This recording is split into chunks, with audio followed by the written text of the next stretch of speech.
Hi, I'm Bill Cook from Greenlee County Cooperative Extension in Duncan, Arizona.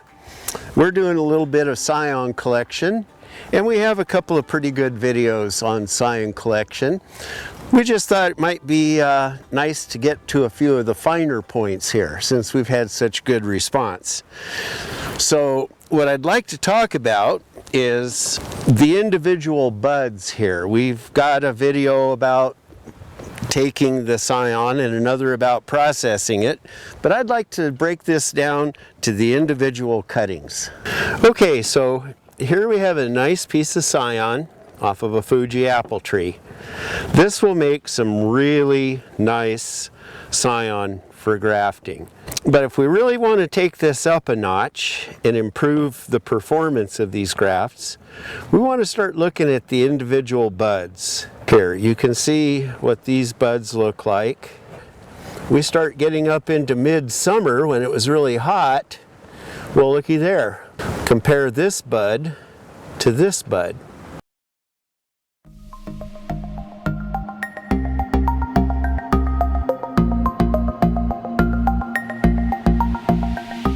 So this would not be a desirable section.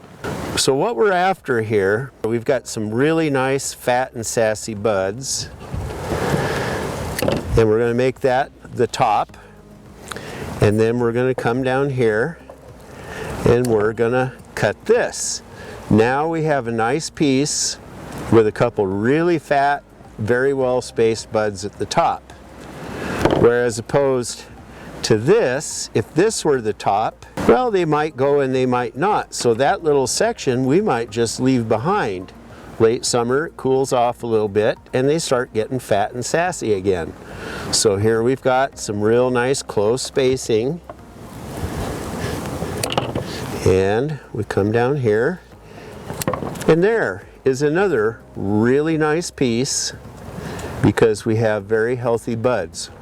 Now, if you're hard pressed for enough bud wood here, if there's not much of it, you could try this.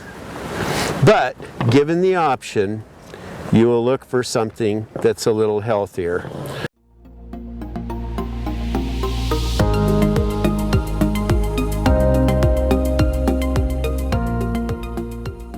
Here we're looking at some stone fruit, and this is a plum that we will be using for grafting. And we can look at these buds early summer. They're small, but they're buds.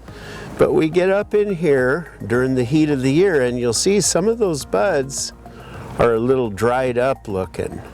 So the last thing we would want would be for these to be the end of our graft. These may or may not take, whereas a healthier bud increases the odds. So for our grafting, we would come up in here and we would see we've got really nice buds in here, and we would start using these to collect for grafting. See how those buds look really nice? Considering doing some grafting, you want to look at the size and the condition of the buds. Here's another plum tree. We've got real nice buds in through here. So when you're cutting that Scion, or that wood for grafting, you want to make sure that it has good buds on the end, not the dried up buds.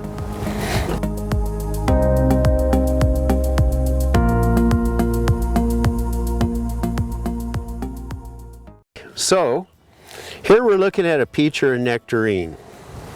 That's a beautiful piece of Scion wood, nice fat buds, but there is a fly in the ointment. Because it's a peach or a nectarine, and because it bears fruit on last summer's Scion, we're looking at fruit buds. Well, those don't work very well when you're doing a whip graft. So something that I prefer to do, if we come down here early summer, we can find a few leaf buds. Those will work. But I have found peaches and nectarines are better off to use a T-bud graft in June or whatever, when there is a new bud forming under a petiole.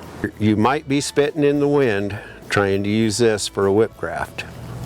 We've got these really nice fat buds for the tip of the Scion, the growing tip for the graft. It's better if you can find something with a closer bud spacing. So there we have a really nice piece, fat, healthy buds. Then we get to a stretch in here where the weather was pretty hot, maybe the wind was blowing, whatever, and there aren't any buds, so you would not want to use this section. Here we have two buds very close together. We can come down here, and there is our choice Scion.